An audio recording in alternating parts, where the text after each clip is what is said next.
Hello everyone. In this video we will discuss about the next topic of this chapter. But before this जो हमने पहले पढ़ा था last video में उसे एक बार रिवाइज कर लेते हैं। लास्ट वीडियो में हमने जाना कि final good and intermediate goods क्या होते हैं। एक्चुअली में फाइनल गुड और इंटरमीडिएट गुड जो होते हैं वो नेचर ऑफ यूज़ पर डिपेंड किए जाते हैं। अगर गुड को कंजप्शन पर्पस के लिए इस्तेमाल किया जाए या फिर इन्वेस्टमेंट पर्पस के लिए इस्तेमाल किया जाए तो हम उस गुड को फाइनल कंसीडर करते हैं। लेकिन अगर गुड को रीसेल के लिए या फिर फर्दर प्रोडक्शन को के लिए इस्तेमाल किया जाए सेम ईयर के अंदर अंदर तो हम उस गुड को इंटरमीडिएट गुड यहाँ पर कहते हैं। इसके बाद हमने ये भी जाना कि जो फाइनल गुड है उसकी डिमांड डायरेक्ट होती है, जबकि इंटरमीडिएट गुड की डिराइव्ड डिमांड कहलाती है। इसकी डिमांड डिराइव्ड होती है। अगर गुड्स प्रोडक्शन बाउंड्री के अंदर अंदर हैं तो वो फाइनल गुड नहीं इंटरमीडिएट गुड कहलाएंगे, लेकिन अगर इस बाउंड्री के बाहर जाते हैं तो सभी गुड फाइनल गुड कहलाए जाएंगे। इसके साथ हमने ये भी जाना कि फाइनल गुड का ही इस्तेमाल किया जाता है नेशनल इनकम कैलकुलेट करने के लिए। कभी भी इंटरमीडिएट गुड्स का इस्तेमाल नहीं किया जाता। और अगर 1 ईयर वाला जो कॉन्सेप्ट मैंने आपको बताया था कि अगर आप रीसेल के लिए 1 ईयर के अंदर अंदर काउंट करते हैं तो इंटरमीडिएट गुड है, लेकिन अगर मोर देन 1 ईयर हो गया है तो हम उस गुड को भी फाइनल गुड यहाँ पर बोलेंगे, उसे भी कैलकुलेशन में इस्तेमाल करेंगे। आज का हमारा टॉपिक है कंजप्शन गुड्स और कैपिटल गुड्स, जो एक्चुअली में फाइनल गुड्स के ही टाइप्स हैं। कंजप्शन गुड्स और कैपिटल गुड्स क्या होते हैं? Consumption goods refer to those goods which satisfy the wants of a consumer directly, जो कंज्यूमर की डायरेक्टली सेटिस्फेक्शन को कंप्लीट कर पाए, ऐसे गुड्स को हम कंज्यूमर गुड्स कहते हैं। कुछ भी हो सकता है इसके अंदर, furniture, bread, butter, shirt, pen, services, कुछ भी आ सकता है इसके अंदर। तो इसकी 4 कैटेगरी में इसको डिवाइड किया जाता है: durable good, semi durable, non durable और सर्विसेज। ड्यूरेबल गुड्स क्या होते हैं? जो लंबे समय के लिए चलेंगे, बार बार इस्तेमाल किए जाते हैं, जैसे आपके फर्नीचर हो गए हैं, टेलीविज़न है, रेफ्रिजरेटर है। सेमी ड्यूरेबल क्या होगा? इनका यूज़ केवल लिमिटेड पीरियड के लिए ही होता है, यानी कुछ टाइम बाद ये अपने आप ही ख़त्म हो जाएंगे। क्रॉकरी है, क्लॉथ्स हैं आपके। नॉन ड्यूरेबल क्या होता है? ये केवल एक थोड़े टाइम के कंजप्शन के इस्तेमाल ही नहीं, आपने एक बार इसको इस्तेमाल किया और गुड वहीं पर ख़त्म हो जाएगा, जैसे आपका ब्रेड, मिल्क। तो ये सभी क्या है? वन टाइम यूजेबल गुड होते हैं, उसे हम नॉन ड्यूरेबल गुड्स कहेंगे। सर्विसेज जो होती हैं वो नॉन मटेरियल गुड्स होती हैं। यहाँ पर अगर याद कर लीजिए इस चीज़ को कि कई बार इस पॉइंट से भी हाईलाइट होता है क्वेश्चन के अंदर, तो नॉन मटेरियल इनटेंजिबल जो गुड्स होते हैं वो उन्हें हम सर्विस कहते हैं, जिससे ह्यूमन डायरेक्टली सेटिस्फाई होता है।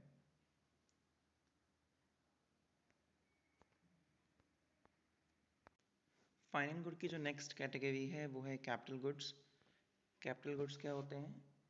Goods are those final goods which help in the production of other goods and services, जो अदर गुड्स या सर्विस को प्रोड्यूस करने में मदद करते हैं, ऐसे गुड्स को हम कैपिटल गुड्स कहते हैं। जैसे मशीनरी, इक्विपमेंट्स, ये सभी क्या हैं यहाँ पर कैपिटल गुड्स बोले जाएंगे। इनका काफ़ी लंबा टाइम पीरियड होता है, बार बार ये गुड्स इस्तेमाल किए जाते हैं। एक और जो बहुत इम्पॉर्टेंट बात है जिससे आप क्वेश्चंस के अंदर इन चीज़ों को आसानी समझ पाएंगे, they do not lose their identity in the production process.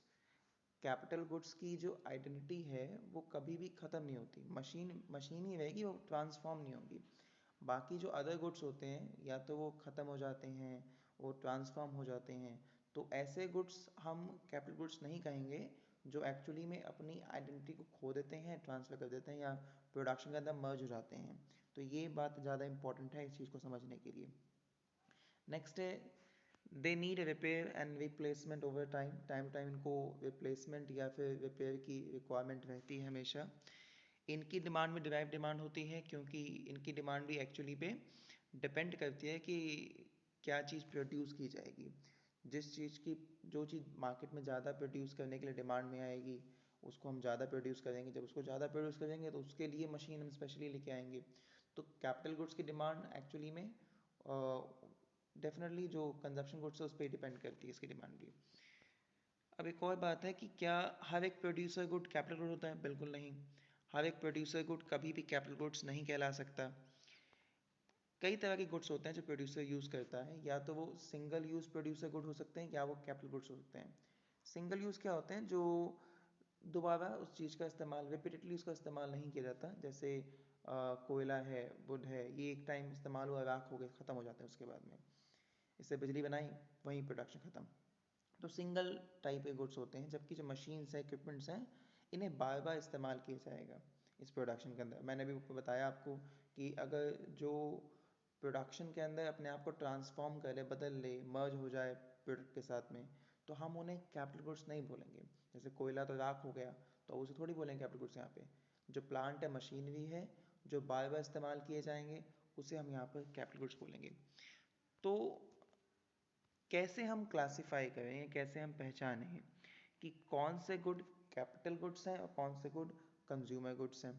Actually में कोई भी क्लियर कट लाइन नहीं है इसकी डेफिनेशन के लिए कि भाई कंजप्शन गुड्स या कैपिटल गुड्स क्या होते हैं। जैसे मैंने आपको पहले ही बताया था कि एक्चुअली में सारा फंडा डिपेंड करता है यूज़ पे। चाहे वो फाइनल गुड हो, चाहे वो इंटरमीडिएट गुड हो, चाहे वो टाइप्स हो फाइनल गुड के, कंज्यूमर गुड्स या कैपिटल गुड्स, सबका जो डिपेंड है कि हम कैसे पहचानें। Actually it depends on ultimate use of the good, कि हम उसे यूज़ कैसे कर रहे हैं, किस कैटेगरी में यूज़ हो रहा है। सिंपल सी बात, अगर गुड यूज़ होता है रीसेल के लिए इसी एक साल के अंदर, तो हम उसे इंटरमीडिएट गुड कहेंगे। लेकिन अगर वो गुड यूज़ होता है डायरेक्टली कंज्यूम करने के लिए, तो फाइनल गुड्स का कंजप्शन गुड्स है। लेकिन अगर वो गुड यूज़ होता है हेल्प करने के लिए प्रोडक्शन के अंदर, हेल्प ऐसा कि जिसमें वो ट्रांसफॉर्म नहीं होगा, तो हम उसे क्या बोलेंगे? उसे हम कैपिटल गुड्स बोलेंगे। फाइनल गुड्स का कैटेगरी जो आएगा वो कैपिटल गुड्स आएगा। तो एक्चुअली में यूज़ पे डिपेंड करेगा कि उस कैटेगरी की कहाँ, उस गुड्स को कहाँ यूज़ किया जा रहा है। उसके बेस पे हम डिसाइड करेंगे कि वो गुड्स क्या है, फाइनल, इंटरमीडिएट, या फिर कंज्यूमर, या फिर कैपिटल गुड्स हैं। एक बार डिफरेंस देख लेते हैं इसका। तो पहला बेसिस क्या है यहाँ पर? Satisfaction of human want. Human want को सेटिस्फाई क्या करता है? तो जो कंजप्शन गुड्स हैं वो डायरेक्टली सेटिस्फाई करते हैं ह्यूमन वांट को, जबकि कैपिटल गुड्स क्या है? इनडायरेक्टली सेटिस्फाई करते हैं। कंज्यूमर गुड्स की जो डिमांड होती है वो डायरेक्ट डिमांड है, जबकि कैपिटल गुड्स की डिमांड जो डिराइव डिमांड होती है। प्रोडक्शन कैपेसिटी, इनका कोई प्रोडक्शन कैपेसिटी में कोई मतलब नहीं है, इससे कोई प्रोडक्शन कैपेसिटी नहीं बढ़ती है। जबकि कैपिटल गुड्स में क्या होता है? मशीन है, इक्विपमेंट्स है, उनसे प्रोडक्शन हाई होता है, बढ़ता रहता है, प्रोडक्शन इंक्रीज होता है। लाइफ देख लें यहाँ पर, तो डेफिनेटली इनकी बहुत लिमिटेड लाइफ होती है कंजप्शन गुड्स की, जबकि कैपिटल गुड्स की लाइफ अच्छी खासी होती है, मोर देन 1 ईयर यहाँ पे कंसीडर की गई है।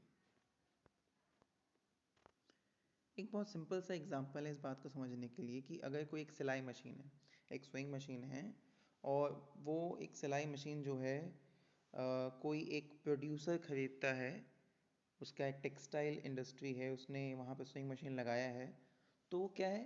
उसने हेल्प प्रोडक्शन के लिए लिया है, प्रोडक्शन की हेल्प के लिए उस स्विंग मशीन ली है। तो हम उसे क्या बोलेंगे? वो फाइनल गुड की कैपिटल गुड्स वाली कैटेगरी है। फाइनल गुड तो है ही, लेकिन उसके अंदर अगर हम देखें तो कैपिटल गुड्स है। लेकिन अगर वही स्विंग मशीन किसी महिला ने अपने घर के अंदर काम करने के लिए लिया है, तो डेफिनेटली वो फाइनल गुड है, लेकिन वो क्या है? वो कंजप्शन गुड है, क्योंकि उससे वो प्रोडक्शन नहीं होगा, उससे वो अपने घर के छोटे मोटे काम करेंगी। ठीक है? तो सेम वो स्विंग मशीन है, वो कंज्यूमर गुड्स भी हो सकता है। सेम वही मशीन जो है वो कैपिटल गुड्स भी हो सकता है। तो डेफिनेटली ये यूज़ पे डिपेंड करता है कि कंज्यूमर गुड्स है, कैपिटल गुड्स है। लेकिन अगर आप देख लें आगे कि भाई अगर किसी की शॉप है, कोई मशीनें बेचता है, उसने वो स्विंग मशीन रखी हुई है आगे बेचने के लिए, तो अब वो रीसेल के लिए बेच रखी गई वहाँ पर, तो अब हम उसे इंटरमीडिएट गुड्स कहेंगे। ठीक है? तो बेसिकली इसी बात से तय होता है, यूज से ही तय होता है कि वो गुड कौन सा गुड कहलाएगा। कंजप्शन गुड होगा, कैपिटल गुड्स होगा, फाइनल होगा, या फिर इंटरमीडिएट होगा। इसी बात को समझाने के लिए नीचे ढेर सारे एग्जाम्पल दिए गए हैं, आप देख सकते हैं। कार अगर यूज़ किया जाता है किसी हाउस होल्ड द्वारा तो वो कंजप्शन गुड है और फाइनल गुड की कैटेगरी में आएगा। If purchase by taxi driver, अब कोई टैक्सी ड्राइवर उस कार को खरीदता है तो वो किस लिए आ रहा है, कैपिटल गुड्स हो गया कि उसे सर्विस प्रोवाइड कराएगा वहाँ पे वो। It purchase by firm for use in business, business के अंदर उसको यूज़ किया जा रहा है उस कार का, तो भी वो कैपिटल गुड्स कहलाएगा। If car purchase by the government for military use तो इंटरमीडिएट गुड्स कहलाएगा। तो हम इससे समझ सकते हैं जगह से कि इस एग्जांपल से कार, क्लॉथ, शुगर या अदर सर्विस को लेते हुए कि कैसे कैसे वही सेम गुड कंजप्शन गुड्स भी है, वही सेम गुड कैपिटल गुड्स भी है, वही हमारा इंटरमीडिएट गुड्स भी कहला सकता है। सब कुछ डिपेंड करता है यूज़, एक्चुअली में वो यूज़ कहाँ हो रहा है। अगर यूज़ वाला आप कॉन्सेप्ट यहाँ समझ जाएंगे तो आसानी से क्वेश्चन सॉल्व कर पाएंगे। आज के लिए बस इतना ही। धन्यवाद।